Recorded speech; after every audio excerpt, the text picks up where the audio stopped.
안녕하세요. 오늘도 사연살롱을 찾아주셔서 감사합니다. 옛말에 10손가락 깨물어 안 아픈 손가락 없다고 하잖아요. 저는요, 그 말에 절대 동의 못해요. 제가 당하고 살아온 것만 봐도 말도 안 되는 소리라고 생각하니까요. 저는 이남 일녀 중 둘째로 태어났어요. 위로 4살 많은 오빠가 있고 아래로 3살 적은 남동생이 있는데 남자 형제들 사이에 껴서 정말 고생 많이 하고 살았거든요. 제가 그렇게 산 데는 저희 친정엄마 영향이 컸어요. 다 똑같이 당신 배 아파서 낳은 자식인데도 아들과 딸을 어찌나 차별하며 키우셨는지. 저는 결혼하기 전까지 집에서 닭다리를 먹어본 적이 한 번도 없을 정도였다니까요. 제가 번 월급으로 사간 삼계탕 재료인데도 정작 다리는 오빠와 남동생 차지였어요. 그깟 먹을 거 하나 가지고 뭘 그렇게 난리냐고 하실지 모르겠지만 그건 몰라서 하는 소리예요. 사람이 가장 서러운 때가 먹는 거 가지고 차별당할 때거든요. 남이 그러면 그나마 화는 나도 가슴에 상처는 안 입지만 다름 아닌 내 부모가 그럴 때는 정말이지 가슴에 지울 수 없는 상처가 생긴답니다. 그걸 모르는지 모른 척 하는 건지 여전히 저를 호구로만 아는 친정엄마가 하도 미워서 이렇게 사연까지 보내게 됐습니다. 그래도 그렇지 어떻게 공개적으로 자기 엄마 흉을 볼 수 있냐고 저를 탓하실지는 모르겠지만 이렇게라도 안 하면 속이 썩어 문드러질 것 같아서 욕먹을 각오하고 사연을 적습니다. 제가 어릴 때 저희 부모님은 대학교 근처에서 떡볶이집을 하셨어요.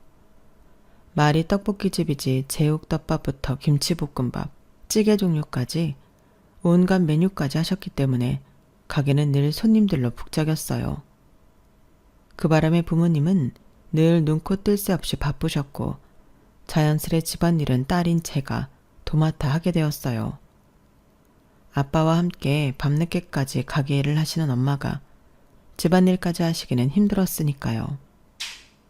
어릴 땐 그저 엄마를 도와서 뭐라도 돕고 싶어서 했던 일이었는데 언제부턴가 당연한 일처럼 되어버리더군요. 그러다 머리가 조금씩 커가고 방과 후에 친구들과 몰려다니는 재미를 알고부터는 조금씩 불만이 쌓이기 시작했어요. 오빠랑 동생은 손 하나 까딱 안 하고 자기들 놀 거 다 놀고 있는데 왜 나만 학교가 끝나면 바로 집으로 달려와 오빠랑 남동생 밥을 차려주고 청소랑 빨래까지 해야 하는 건지 이해가 안 갔거든요.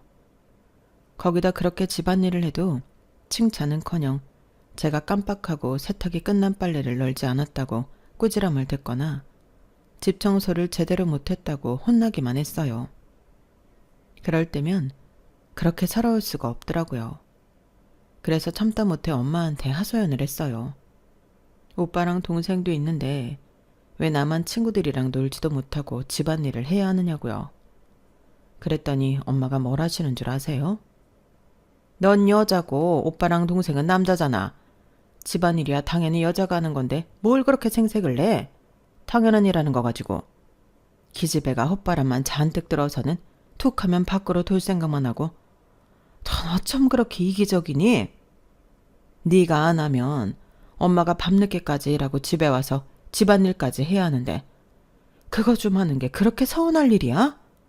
난 너만 할 때 집안일에 밭일까지 돕고 살았어도 투정 한번 안 부리고 살았어. 코 깎아 하는 게 그렇게 억울하면 네가 살아. 그럼 되잖아. 제가 바란 건 수고했다, 고맙다 이런 말 한마디였을 뿐인데 엄마는 그런 말을 해주기는커녕 제가 유난을 떠는 것처럼 몰아세우셨어요. 정작 손 하나 까딱하지 않으면서 집을 어지르고 제가 차려주는 밥을 먹고도 설거지 한번 안 하는 오빠랑 동생한테는 저 몰래 용돈도 찔러주시고 운동화도 브랜드 제품으로 사주시면서 말이에요. 제 또래 친구들은 집에서 남녀 차별을 받으며 자라는 애들이 드물어서 특히나 저는 제 처지가 한스럽게 느껴졌어요. 그 나이 때는 친구들과 나를 많이 비교하곤 하잖아요. 저랑 제일 친했던 친구들만 봐도 애들 부모님이 딸이라서 오히려 더 집안일을 안 시키는 집이 많았어요. 결혼하면 집안일을 평생 하고 살 텐데 결혼 전까지는 공주 대접 받으며 살라고 안 시키는 집들도 있었고, 힘쓰는 건 남자가 해야 한다며 오히려 아들들한테 집안일이며 심부름을 시키는 집들도 많았거든요. 하지만 로마에 가면 로마법을 따르라고 저희 집에서는 부모님 말씀이 곧 법이었어요. 그러니 어쩌겠어요. 억울해도 참을 수밖에요. 이런 불리한 상황에서 벗어나는 길은 독립을 하는 것뿐이었어요. 하지만 그마저도 여의치 않더라고요.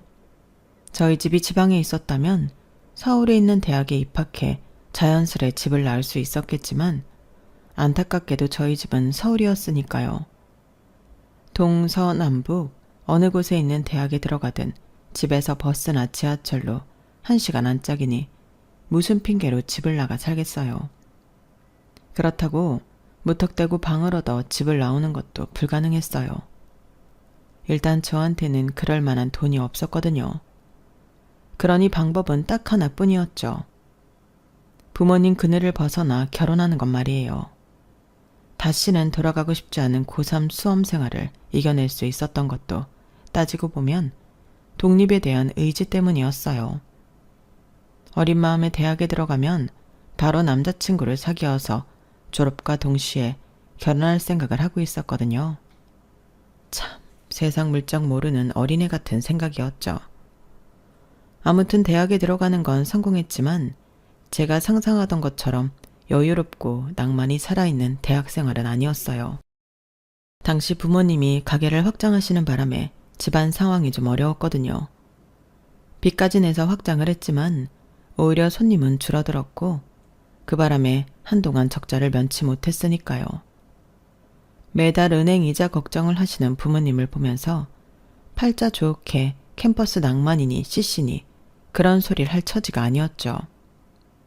어떻게든 제 학비는 제 손으로 벌어야 했고 거기다 교통비며 밥값 같은 용돈도 제가 직접 해결해야 했어요. 그래서 학기 중에는 과외도 하고 빵집 알바도 했고 방학 중에는 같은 과 동기 소개로 모 기업에서 간단한 자료조사 아르바이트도 했어요. 그러다 그곳에서 지금의 남편을 만나게 되었죠. 당시 남편은 막 대리로 승진한 참이었는데 성격도 좋고 일처리도 확실한 사람이라서 주변 평판이 좋았어요. 사회생활에 대해 잘 모르는 제 눈으로 봐도 확실히 일을 잘한다는 걸 알 수 있겠더라고요. 거기다 필요한 말과 필요하지 않은 말을 잘 구분하는 사람이라서 회사 내에 적이 없었어요. 특히 부장님도 무척 아끼는 게 보이더라고요. 주변에서 하도 인기가 좋아서 그랬을까요? 이상하게 저도 남편한테 눈길이 가더라고요. 사실 생김새만 봤을 때는 그냥 평범한 아저씨인데 말이죠. 그렇게 곁에서 곁눈질로 남편을 살피기만 했었는데 그러다 드디어 제대로 말을 해보게 된 거예요. 원래 아르바이트생들은 회식 자리에 끼워주지 않는데 그날은 운 좋게도 저만 회식 자리에 가게 된 거예요. 아르바이트생들이 다들 퇴근하고 저 혼자 사무실에 남아 정직원들 업무를 돕고 있었는데 부장님이 오셔서는 회식을 하자고 하시더라고요. 눈치껏 빠지라고 했더니 남편이 나서서 그러더라고요. 혜원씨, 같이 가요. 며칠 동안 같이 고생했잖아요. 부장님, 그래도 되죠? 이렇게까지 말하는데 누가 안 된다고 그러겠어요. 부장님은 당연히 그러라고 하셨죠. 그렇게 난생 처음 직장인들의 회식 자리에 가게 되었어요. 사무실에서 볼 땐 눈에 보이지 않는 벽이 느껴졌었거든요. 이들은 정직원이고 나는 그저 2달짜리 아르바이트생이라는 걸 매 순간 느낄 정도로요. 그런데 고깃집에 둘러앉아 같이 술잔도 부딪히고 이런저런 사적인 얘기도 나누다 보니까 순간 나도 이들과 동료라는 생각이 드는 거예요. 물론 그날 잠깐이긴 했지만요. 제가 그런 감정을 느끼게 된 건 아무래도 남편 덕분이 아니었나 싶어요. 남편은 그날 제 앞자리에 앉아 있었는데 제가 지금까지 저희 집 남자들한테서 받아보지 못한 배려와 보살핌을 받을 수 있었거든요. 불판 앞에 앉자마자 집에서 늘 그랬듯이 저는 고기를 구우려고 집게를 손에 쥐었어요. 그랬더니 남편이 얼른 집게를 뺏어들면서 이러는 거 있죠. 이런 건 남자가 하는 거예요. 혜원 씨는 그냥 맛있게 먹기만 해요. 이래봬도 내가 고기 좀 구울 줄 알거든요. 저희 어머님이 갈빗집을 하셔서 대학생 때도 어머니 가게에서 아르바이트를 했어요. 고기 잘 굽는다고 손님들한테 팁도 엄청 받았다니까요. 혹시라도 제가 무안할까봐 남편은 평소보다 말도 많이 하고 고기를 굽는 족족 제 접시에 올려주었어요. 뿐만 아니라 과장님이랑 부장님이 연이어 주시는 술도 저 대신 흑기사를 해주었어요. 지금껏 받아본 적 없는 대접이라서 얼떨떨하기도 하고 가슴 설레기도 했어요. 안 그래도 내심 관심이 있던 남자였는데 저한테 잘해주기까지 하니까 완전 혹 하고 넘어가 버린 거죠. 게다가 회식이 끝나고 다들 집으로 돌아가는데 마침 남편이 저랑 같은 방향이라서 택시를 같이 타고 가게 된 거예요. 좁은 차 안에서 술 냄새도 살살 풍기고 고작 한 잔이긴 했지만 알코올이 들어가 그런가 기분도 알딸딸하고 아무튼 묘하게 붕 떠있는 기분이 들었어요. 넥타이를 살짝 느슨하게 푼 남편을 보니 더 기분이 싱숭생숭해지더라고요. 학교에서 보던 남학생들과는 확실히 다르게 어른스럽기도 하고 왠지 기대고 싶은 마음이 들 정도로 믿음직스럽더라고요. 집까지 가는 내내 남편이 무슨 얘기를 했는지 솔직히 기억이 하나도 안 나요. 그저 남편이랑 나란히 앉아있는 그 순간이 좋았으니까요. 그리고 다음날 회사에 출근을 했는데 저를 바라보는 여직원들 눈빛이 좀 매섭더라고요. 저만 그렇게 느낀 게 아니라 저랑 같이 사무 보조 일을 하고 있던 아르바이트생들 눈에도 그게 보였단가 봐요. 저랑 친한 알바생 하나가 저를 탕비실로 부르더니 그러더라고요. 혜원아, 너 어제 뭐 실수한 거 있어? 아침부터 여직원들이 네 얘기를 하는 것 같더라고. 윤 대리님한테 꼬리를 친다나 뭐라나. 암튼 분위기가 안 좋으니까 오늘은 눈에 띄는 짓 하지 마. 어차피 이번 달이면 알바도 끝나고 안 볼 사람들이지만 그래도 여기 있을 때까지는 잘 지내는 게 낫잖아. 조언이 고맙기는 했지만 솔직히 저는 이해가 안 갔어요. 아니, 내가 언제 남편한테 꼬리를 쳤다고 그래요? 구워주는 고기 좀 받아먹고 흑기사 도움 좀 받은 게 그렇게 큰 잘못인가요? 그래도 어쨌든 정사원들을 상대로 싸워봤자 저만 손해라서 가급적 눈에 안 띄려고 노력했어요. 그런데 이상하게 그날따라 남편이 저한테 와서는 이런저런 심부름을 시키지 뭐예요. 남편이 제자리로 올 때마다 여직원들이 힐끗거리며 우리 둘을 살피는 게 보이는데도 남편은 몰라서 그러는지 알면서도 모른 척 하는 건지 신경도 안 쓰는 거예요. 중간에서 저만 죽을 맛이었죠. 그런데 점심시간을 앞두고 남편이 사람들 보는 데서 제게 그러는 거 있죠. 혜원씨, 내가 오늘 많이 힘들게 했죠. 대신 점심은 내가 살 테니까 이따 점심 같이 먹어요. 그 말에 하마터면 빽 소리를 지를 뻔했어요. 이 남자가 눈치는 엿바꿔 먹었나? 여직원들이 아까부터 눈에 레이저가 뿜어 나올 정도로 우릴 보고 있는데 무슨 점심을 같이 먹어? 답답한 마음에 속이 안 좋아서 점심을 굶을 생각이라고 둘러댔어요.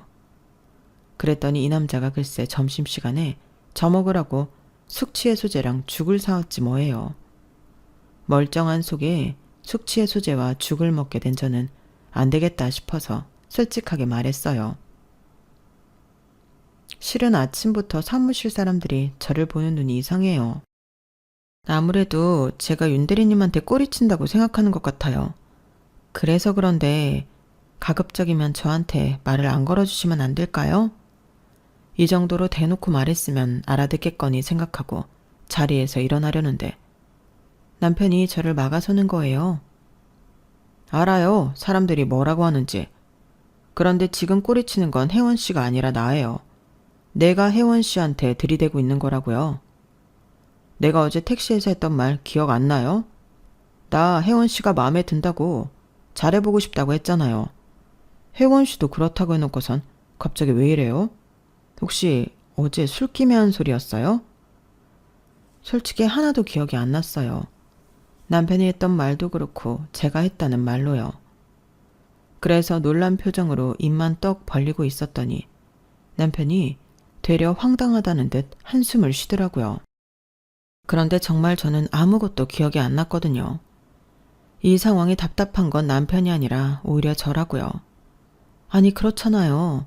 다른 것도 아니고 그 중요한 고백을 받았다는데 내가 기억을 하면 이러고 있었겠어요? 남편도 제 반응을 보고는 제가 정말 몰랐다고 생각했는지 표정과 목소리가 많이 부드러워졌어요. 그럼 어제는 몰랐다 치고 오늘은 어때요? 나랑 사귈 생각 있어요? 그동안 사람들 앞에서 자기 주장이 강했던 것도 아니고 상대를 불편하게 하는 말은 안 하는 사람이라서 몰랐는데 은근히 저돌적인 사람이더라고요. 제가 불편해하는 걸 뻔히 보면서도 기어이 대답을 들으려는지 꼼짝도 않고 제 앞에 서 있는 거예요. 그래서 생각 끝에 고개를 끄덕였죠. 그랬더니 세상 다 얻은 사람처럼 환하게 웃으면서 밥 먹으러 가자고 그러네요. 그날 회사 근처에서 남편과 함께 밥을 먹는데 밥이 코로 들어가는지 입으로 들어가는지 모를 정도였어요. 결국 알바가 끝나는 그달 말까지 저는 사무실 여직원들의 눈에 가시가 되었어요. 그리고 나중에야 안 사실인데 그때 택시 안에서 남편은 제게 고백 같은 건 하지 않았더라고요. 남편이 지어낸 얘기였던 거죠. 그래도 마음에 품고 있던 남자한테 고백도 받고 사귀게 됐으니 결말은 해피엔딩인 셈이었지만요. 2달간의 아르바이트를 끝내고 더 이상 회사에는 나가지 않았지만 남편과 연애를 하면서 종종 회사 사람들 근황을 전해 듣곤 했어요.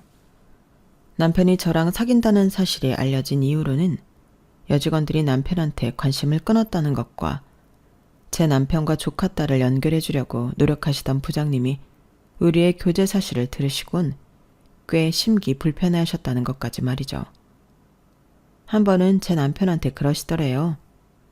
아니, 윤대리, 혼처는 내가 알아서 구해준다니까. 뭐가 급해서 그 어린 여자애랑 연애를 해? 자네가 지금 연애할 땐가? 결혼 상대를 만나도 시원찮을 판에. 자네 그렇게 안 봤는데 성격이 꽤나 급한 사람이구만. 아니면 어린 여자를 무척이나 밝히는 사람이거나. 하여간에 이번 일로 윤대리한테 실망했네. 조카 사이를 드리려고 오랜 시간 제 남편한테 공을 들이셨으니 실망이 이만저만이 아니셨을 거예요. 그런데도 남편은 오히려 싱글벙글이더라고요. 사실 그 조카라는 사람을 내가 좀 알거든. 내 중학교 동창이랑 같은 회사를 다니고 있어서 건너 얘기를 좀 들었어. 대충 들어봐도 나랑은 안 맞는 사람이더라. 부장님 때문에 억지로 소개받으면 거절하기도 좀 그렇고. 그러던 차에 자기를 만났으니 내 입장에선 마음이 급했지. 그래서 거짓말까지 했던 거고.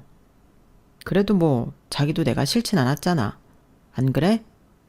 택시에서 나한테 고백을 했었다느니 어쩌느니 했던 거짓말이 이런 이유에서 나온 거였더라고요. 뭐 그 바람에 사귀게 됐으니 잘 됐다고 해야겠지만요. 대학에 입학해서 3년이 되도록 소개팅 한 번 안 했던 제가 뜬금없이 직장인 남자친구가 생겼다고 하자 같은 과 동기들은 꽤나 놀라는 듯 했어요. 얌전한 고양이 부뚜막에 먼저 오른다고 동기들이 저더러 얌전 떠는 고양이라고 부르곤 했거든요. 4학년이 되고 본격적으로 취업 준비를 할 때 남편은 물심양면으로 저를 도와주었어요. 용돈이며 학원비도 대주고 모의 면접 준비도 도와주었거든요. 당시 저희 집은 상황이 많이 안 좋았는데 가게를 확장한 이후로 장사가 잘 안 되는 데다 아빠가 과로로 쓰러지셔서 병원 신세까지 지고 계셨거든요. 조금만 늦게 발견했으면 정말 큰일 날 뻔했을 정도로 아빠 상태가 위급했어요. 아빠가 병원에 입원해 계시는 동안 가게를 엄마가 도맡아 운영하셨는데 장사가 안 되다 보니 사채를 빌려 쓰게 되셨나 봐요. 남동생 학원비에 생활비, 아빠 병원비까지 나갈 돈은 수두룩한데 들어오는 돈은 적으니 어쩔 수 없는 선택이었던 거죠. 하지만 그로 인해 가게 사정은 더 안 좋아졌고 퇴원 후 뒤늦게 엄마가 사채를 썼다는 사실을 알게 된 아빠는 제대로 몸도 추스르지 못한 채 가게에 나가 일을 시작하셨어요. 무리하게 일을 하시다가 얼마 뒤 다시 쓰러지고 말았고 이번엔 전처럼 운 좋게 깨어나지 못하신 채 세상을 떠나시고 말았어요. 결국 엄마는 아빠 장례식 이후 가게를 정리해서 빚을 갚고 예전처럼 작은 규모로 다시 가게를 여셨어요. 그나마 다행인 건 제가 졸업 전에 취업에 성공했다는 거였죠. 그런데 기쁨도 잠시, 첫 월급을 타자마자 엄마가 바로 돈 얘기를 꺼내시더라고요. 제 월급을 내놓으라는 거였죠. 집이 이 모양인데 딸이 돼서는 집에 월급 가져오는 건 당연한 거지. 너야 대학까지 잘 마쳤지만 네 동생 생각도 해야지. 그러니 월급에서 차비랑 밥값만 빼고 다 가져와. 엄마, 어떻게 그래? 직장 생활하려면 옷이나 구두도 사야 하고 동료들 경조사비까지 나갈 돈이 한두 푼이 아닌데. 그리고 엄마는 왜 나한테만 월급 가져오라 그래? 오빠는 나보다 더 버는데도 월급 가져오란 소리 안 하잖아. 오빠랑 너랑 같아? 남자는 수중에 돈이 없으면 어깨가 움츠러든다고. 넌 네 오빠가 돈 없어서 남들 앞에서 빌빌거리고 살면 좋겠니? 남자는 자고로 안에서 대접을 받아야 밖에서도 길을 펴고 사는 법이야. 그러니 네 오빠한테는 괜한 소리 하지 마라. 집이 이 꼴이 됐는데도 저희 오빠는 겨울이면 친구들이랑 스키장에 다니고 여름이면 해외 휴양지로 여행을 다니곤 했어요. 무력은 어찌나 많은지 분수에 맞지 않는 명품 지갑에 명품 구두, 언젠가는 한 달치 월급을 다 털어야 할 만큼 비싼 명품 양복까지 사 입었더라고요. 그런데도 엄마는 이제 겨우 직장인이 된 저희 쥐꼬리만한 월급을 탐내시다니 정말 해도 너무한다는 생각이 들었어요. 지금까지 남편한테 신세진 게 있어서 이제는 저도 좀 데이트 비용도 내고 선물도 해주고 싶었는데 어림도 없게 된 거죠. 그래서 남편한테 하소연을 했더니 남편이 그러는 거예요. 그럼 우리 결혼을 좀 서두를까? 같이 살면 자기가 버는 돈은 집에 보태고 내 월급으로 둘이 살면 되잖아. 뭐라고? 자기가 왜 그렇게까지 해? 그리고 결혼은 뭐 빈손으로 해? 지금 우리 집 사정으로는 나 혼수도 못 해줘. 내 월급까지 가져다 쓸 판국인데 결혼은 어림도 없지. 자기가 나랑 결혼하겠다고 하면 방법이야 찾으면 되는 거지. 우리 그냥 이참에 확 결혼해버릴까? 그 말에 흔들리지 않았다면 거짓말일 거예요. 어릴 때부터 집을 나가는 게 일생일대 제 꿈이었으니까요. 하지만 결혼은 맨손으로 하나요? 아직 모아둔 돈도 없고 앞으로도 돈을 모을 수 있을지 없을지 모르는 판에 무슨 결혼을 해요. 그래서 그때는 그냥 지나가는 말로 넘기고 말았는데 남편은 꽤 진심이었던가 봐요. 아무래도 나이가 있어서 그랬는지 모르겠지만요. 결혼 얘기가 처음 나오고 얼마 뒤 남편이 퇴근길에 저희 회사까지 왔더라고요. 뜬금없이 갈비를 사준다고 저를 끌고 갔는데 도착하기 몇 분 전에야 이실직고를 하더군요. 어머님이 저를 보고 싶어 하셔서 어머님이 운영하시는 갈비집에 가는 길이라고요. 그 말을 듣는데 순간 화부터 나더라고요. 당시만 해도 결혼을 하게 될지 말지 모르는 상황이긴 했지만 그래도 남자친구 어머님을 뵙는 자리인데 옷차림도 그렇고 선물도 준비 못한 채 간다는 게 좀 그렇잖아요. 우리 엄마는 그런 거 안 따져. 그리고 따로 만나는 것도 아니고 밥 먹으러 가게에 들리는 건데 뭘 준비하냐? 정 그렇게 걱정되면 가는 길에 빵집에 들러서 파운드 케이크라도 하나 사가자고. 저와 달리 매사 좋은 게 좋은 거라는 식인 남편 때문에 평소 당황하게 되는 일이 많긴 했지만 이번처럼 당황스러운 적도 없었어요. 결국 근처 빵집에 들려 파운드 케이크와 가게 직원분들이 드실 빵을 샀어요. 남편 말로는 그냥 평범한 갈비집이라고 해서 그런가 보다 했는데 막상 가보니 야외에 별관도 있고 전체 규모도 크고 손님도 엄청 많더라고요. 남편 말로는 평일이라서 그나마 적은 편이라고 하더군요. 주말에는 본관 별관 할 거 없이 손님들로 꽉 찬다고 말이죠. 여기에 비하면 저희 가게는 소꿉장난을 하는 거에 불과했어요. 연락도 없이 찾아가는데도 어머님은 놀라시기보다는 무척 반가워하셨어요. 퇴근하고 바로 왔다고 하니까 손수 밥상부터 차려주시더라고요. 제가 밥을 먹는 동안 어머님은 제게서 눈을 떼지 못하셨어요. 직접 구운 고기를 제 밥숟가락 위에 올려주시고 하나라도 더 먹이시려고 반찬을 이것저것 내오시더라고요. 내가 딸이 없어서 그런가? 어쩜 이렇게 다 예뻐 보이나 모르겠네. 밥 먹는데 자꾸 쳐다봐서 미안해요. 안 그러려고 하는데도 다들 모르게 자꾸 눈길이 가요. 남편이 처음 회식 자리에서 그랬던 것처럼 어머님은 다 익은 고기를 제 앞접시에 잔뜩 올려주셨어요. 그래, 식은 언제 올릴 거예요? 우리의 말로는 당장이라도 결혼식을 올리고 싶다고 하던데. 예식장 잡기 곤란하면 우리 가게 야외에서 하는 건 어떨까요? 식사는 본관에서 하면 되니까. 요즘은 스몰웨딩이 유행이라 그런가? 종종 우리 가게에 결혼식 의뢰가 들어와요. 별관 정원에 조경을 잘 꾸며놔서 그런가 야외 결혼식 하기 괜찮더라고요. 마치 진작부터 생각해 두신 것처럼 어머님께서는 결혼식에 대한 세세한 구상까지 전하시며 제 반응을 살피셨어요. 그러자 남편은 맞장구를 치며 엄청 좋아하더라고요. 요즘은 예식장 잡기도 힘들다는데 여기서 하면 일정 잡기도 편하고 따로 돈도 안 들고 좋잖아요. 어머, 너무 내 생각만 하는 건가? 젊은 사람들은 이런 데서 하는 게 싫을 수도 있는데 말이에요.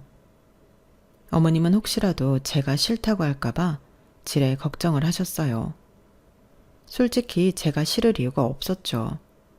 어머님 말씀대로 돈도 안 들고 날짜도 우리 편히 가보며 잡을 수 있는걸요. 게다가 어머님이 왜 이곳에서 하라고 하시는지 그 이유도 알고 있고요.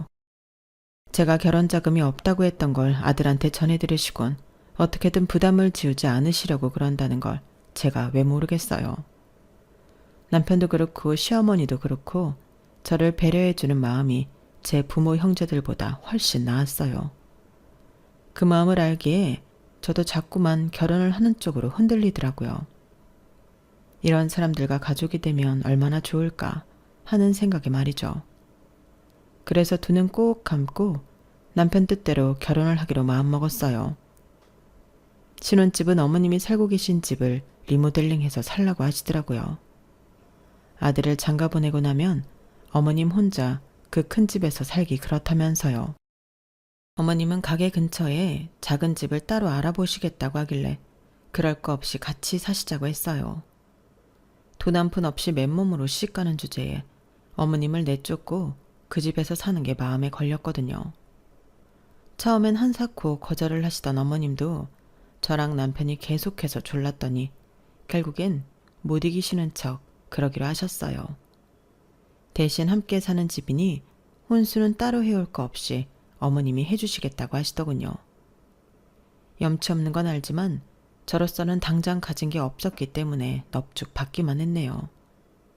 이미 결혼식부터 살 집까지 다 준비를 한 채 엄마한테 결혼하겠다는 말을 꺼냈어요. 당연히 엄마는 펄쩍 뛰셨죠. 그런데 그 이유가 참 어이가 없더라고요. 그럼 막내 대학 등록금은 어쩌고? 네 월급 없으면 당장 다음 학기 등록금은 어쩌냐고. 이제 겨우 돈 벌기 시작해서 한시름 놓는가 했더니 벌써부터 결혼해서 집 나갈 꿈이냐? 넌 어쩌면 이렇게 양심이 없어. 동생 생각은 하나도 안 해? 이렇게 이기적인 걸 딸년이라고 키운 내가 미친년이지. 엄마는 가진 것도 없이 결혼하겠다는 딸 걱정은 안 되고 막내 아들 등록금 걱정만 돼? 애초에 그걸 왜 내 월급으로 내야 되는 건데. 오빠는 지 쓸 거 다 쓰고 사는데 왜 내 월급은 내가 아니라 막내를 위해서 써야 하느냐고. 나 지금까지 살아오면서 엄마한테 서운했던 거 한두 번이 아니야. 초등학교 다닐 때부터 나 집안일 하느라 친구들이랑 놀러도 못 다녔어. 그때도 오빠랑 막내는 자기들 할 거 다 하고 살았다고. 왜 매번 나만 희생하고 살아야 하는 건데? 왜 엄마한테 나는 깨물어도 안 아픈 손가락인 거냐고. 왜 벌써 결혼할 생각을 하냐고 그랬지? 이래서 엄마가 나를 자식이 아니라 써먹을 도구로만 생각하니까 그러는 거라고. 엄마가 반대해도 나 결혼할 거야. 우리 식구들이랑 다르게 날 가족으로 받아주고 위해주는 사람들이랑 같이 살 거라고. 그러니까 내 결혼 방해할 생각 하지 마. 그렇게 엄마의 반대에도 불구하고 저는 결혼을 감행했어요. 결혼 후에도 동생 등록금을 책임지겠다는 약속을 하고서야 엄마는 결혼식장에 참석해 주었어요. 결혼하고 이듬해 출산을 하면서 육아휴직에 들어가게 되었는데 다행히도 그때 마침 남동생이 군입대를 하게 돼서 얼마나 다행이었나 몰라요. 저희 엄마 성격에 휴직 중이라고 해서 친정에 돈 못 보내는 걸 봐줄 리 만무하니까요. 솔직히 남편과 시어머니는 제가 회사를 그만두고 육아에만 힘쓰길 바라셨어요. 어머님 가게에서 벌어들이는 돈만 해도 우리 식구가 돈 걱정 없이 살 정도는 되니까요. 하지만 제가 그럴 수 없었던 건 친정에 보내는 돈 때문이었어요. 남동생이 대학만 졸업하면 그때는 정말 회사를 그만두겠다고 생각하며 버텨가 나갔던 거죠. 직장 생활을 하며 자식을 키우는 여성분들은 어린 자식을 떼놓고 출근하는 순간이 얼마나 지옥 같은지 잘 아실 거예요. 엄마랑 떨어지기 싫어서 저만 보면 고사리 같은 손으로 옷자락을 꼭 치는 걸 볼 때마다 가슴이 무너지곤 했거든요. 그렇게 어린 자식 가슴에 상처를 주면서까지 직장 생활을 했던 저였는데 그 말로는 배신뿐이었어요. 세월이 흘러 남동생도 대학을 졸업하고 결혼해서 자식을 키우는 나이가 되었어요. 오빠는 제가 결혼하고 2년 뒤에 결혼해서 자식 없이 살고 있고요. 그런데 재작년 가을이던가요? 작은 올케가 웬일로 제게 전화를 했더라고요. 언니, 어머님 정말 이상한 거 아세요? 아니 아주버님은 집도 있고 처가에 돈도 많아서 살만한데도 굳이 어머님 집을 아주버님한테 주는 이유가 뭐래요? 솔직히 우리는 집도 전세고 애도 있잖아요. 그런데 꼴랑 돈도 안 되는 가게 물려주시는 걸로 퉁시시려 들더라고요.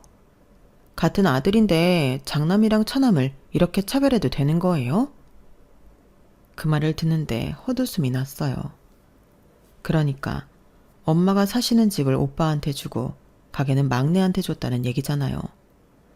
작은 올케는 그마저도 성에 안 찬다고 저한테 고자질하러 전화한 거고요.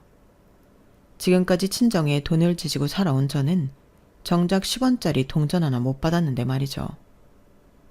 그래서 한마디 했더니 올케가 정색을 하며 그러네요. 어머머? 언니 지금 우리 그이 대학 등록금 좀 내줬다고 생색내시는 거예요? 아니 그게 언제적 일인데 아직까지 마음에 담고 계세요. 그리고 아주버님이랑 언니는 부모님 덕보고 살았잖아요. 우리 그이만 집이 어려워지는 바람에 고생한 거 다 아는데 그깟 걸로 생색을 내시니까 듣기 좀 그러네요. 전화 끊을게요. 괜히 언니한테 전화했다가 기분만 더 상했어요. 이렇게 전화를 끊고 난 이후로 올케는 제게 다시는 연락을 하지 않았어요. 오빠네는 원래부터 저를 비롯해 동생네랑도 연락을 잘 안 하고 살았고요. 말로는 잘 사는 처가 식구들하고만 교류하며 산다고 하더라고요. 원래 오빠는 돈 앞에서는 부모도 형제도 없는 사람이라서 놀라울 것도 없었어요. 그런데 그렇게 2년이 흐른 지금 황당한 일이 벌어진 거예요. 두 아들한테 전 재산을 다 넘겨줬던 엄마가 저희 집에 찾아와서 난동을 부리지 뭐예요. 그날은 집에 시어머니 혼자 계셨는데 저희 엄마가 옷가방을 들고 찾아와서는 다짜고짜 앞으로 이 집에서 살겠다며 시어머니한테 이러셨다는 거예요. 사돈, 지난 10년 동안 내 딸이 사돈 모시고 살았으니 이젠 내 차례 아닙니까? 하나뿐인 내 딸 자식 사돈이 부려먹고 살았으면 이제 저한테 양보하실 때도 된 거 아니냐고요. 사돈이야 가게 장사도 잘 되니 먹고 사는 게 문제겠어요? 하지만 저는요, 이제 집도 절도 없는 처지라서 여기 아니고서는 갈 데가 없답니다. 그러니 그 방은 나한테 넘기시고 사돈은 따로 살지 말아보세요. 그리고 시어머니 침대에 대자로 누워서는 꿈쩍도 않으신 거예요. 시어머니 전화를 받고 뒤늦게 달려온 저는 시어머니 침대를 차지하고 있는 엄마를 보고는 입이 떡 벌어졌어요. 엄마, 여기서 뭐 하는 거야? 빨리 일어나. 도대체 왜 이러는 거냐고. 그러자 엄마는 벌떡 일어나며 그러시는 거예요. 왜 이러긴? 아들 자식들한테 버림받고 내 딸년이랑 살려고 왔다. 왜? 그러면 안 돼? 너도 나 버리고 돈 많은 시어머니만 모시고 살 생각이냐? 아휴, 내가 자식을 헛기웠지. 늙음하게 자식들한테 버림받고 길바닥에 나앉을 줄 누가 알았겠냐고. 아우, 서러워라. 아우, 내 팔자야. 엄마는 애처럼 서럽게 엉엉 울면서 주먹으로 가슴을 치셨어요. 그리고는 오빠와 동생이 엄마 재산만 빼먹고 딸네 집에 가서 살려며 내쫓은 일을 세세하게 털어놓았어요. 집만 주면 엄마를 모시고 살겠다고 했던 오빠와 가게만 물려주면 엄마 노후는 자신이 책임지겠다고 했던 동생은 둘이 짝이라도 한 것처럼 약속을 지키지 않았다고 하더군요. 그런 아들들한테 야속하긴 했지만 어떻게든 혼자 힘으로 살아보려고 식당 설거지를 하며 살아보려 발버둥 쳤지만 류마티스가 심해져서 더는 일을 못하게 됐다고 하셨어요. 그럼 왜 진작 나를 찾아오지 않았냐고 했더니 오빠랑 동생한테 전 재산 물려준 거 들킬까봐 그랬다네요. 저는 진작부터 알고 있었는데 말이죠. 네가 알면 네 오빠랑 막내한테 찾아가 네 목 떼어달라고 그럴 거 아니야. 법적으로 소송을 걸겠다고 할 수도 있고. 그러니 어떻게 너한테 연락을 하겠니? 다른 건 몰라도 내 새끼들끼리 법정 싸움하는 건 못 본다. 그런 엄마를 가만히 내려다보시던 시어머니는 서랍에서 명함 한 장을 꺼내셨어요. 그리고는 친정 엄마한테 건네시더군요. 제가 잘 아는 변호사입니다. 저희 가게 상호 되시면 알아서 일 처리해 줄 테니 그만 일어나세요. 그러게 두 아들한테 하듯 하나뿐인 딸도 좀 아껴주시지 그랬습니까? 두 아들들이 사부인 재산만 빼먹고 나 몰라라 할 걸 정말 모르셨어요? 제가 보기엔 처음부터 알고 계셨을 것 같은데요. 하나를 보면 열을 한다고 자식 키우면서 이놈이 어떤 성정을 지닌 놈인지 다 아셨을 거 아닙니까? 혜원이가 재산 떼어달라 그럴까봐 그동안 연락 안 하셨다고요. 어쩜 그렇게 자신 딸을 모르십니까? 얘가 어디 그러랍니까? 안사돈 하는 걸 보면 솔직히 도와주고 싶은 마음이 손톱만큼도 없지만 내 며느리 가슴 아플까봐 변호사 대드리는 겁니다. 가서 아들들한테 뺏긴 집이랑 가게 되찾으시고 다시는 내 며느리 가슴에 못질하지 마세요. 사부인 재산 안 주셔도 됩니다. 내 며느리한테는 내가 내 재산 떼어줄 테니까요. 대신 이 집에서 나가기 전에 며느리한테 사과는 하세요. 딸 자식 가슴에 수없이 못 박은 거, 두 아들이랑 차별해서 눈물 흘리게 만든 거 하나도 빠짐없이 사과하시라고요. 늘 온화한 모습만 보이시던 시어머니는 그날만큼은 사나운 호랑이처럼 저희 엄마를 다그치셨어요. 그 기세에 눌려서 그랬는지 아니면 뭔가 깨달은 게 있어서 그랬는지 엄마는 눈물을 글썽이며 제게 사과를 하셨어요. 그 모습이 안쓰럽기는 했지만 그렇다고 지금까지 살면서 엄마한테 받은 차별의 상처가 아물지는 않더라고요. 상처가 너무 깊어서 그런지도 모르겠네요. 그날 엄마는 그 길로 나가서 어머님이 알려준 변호사를 찾아가셨어요. 그리고 얼마 뒤 엄마와 두 아들 간의 법정 싸움이 시작되었어요. 평생 두 아들을 애지중지하던 엄마가 그 아들들을 상대로 법정 싸움을 하다니 상상도 안 되는 일이었지만 그래서 더 기분이 묘하더라고요. 왜 이렇게까지 됐을까 하는 안타까움도 있지만 한편으로는 쌤통이다 싶었어요. 아직 판결은 나지 않았지만 남편 말로는 어머님이 재산을 되찾으실 수 있을 거라고 하는데 그렇게 된다고 해도 저는 신경 안 쓰고 살려고요. 엄마 재산에 관심도 없을 뿐더러 저를 자식으로 생각지도 않는 사람한테 신경을 쓰고 싶지 않거든요. 차라리 친정 엄마보다도 저를 더 아껴주시는 시어머니 생각을 해드리는 게 나으니까요. 엄마가 아들들과 저를 차별했던 것처럼 이제는 저도 엄마를 시어머니와 차별할 생각이에요. 당해봐야 자신이 얼마나 잘못했는지 잘 알게 될 테니까요. 지금까지 제 사연을 들어주셔서 감사합니다. 소중한 가족들과 항상 행복하세요. 여러분, 사연 댓글에 응원과 현명한 조언 부탁드려요. 좋아요와 구독은 저에게 큰 힘이 됩니다. 오늘도 좋은 일 가득하세요.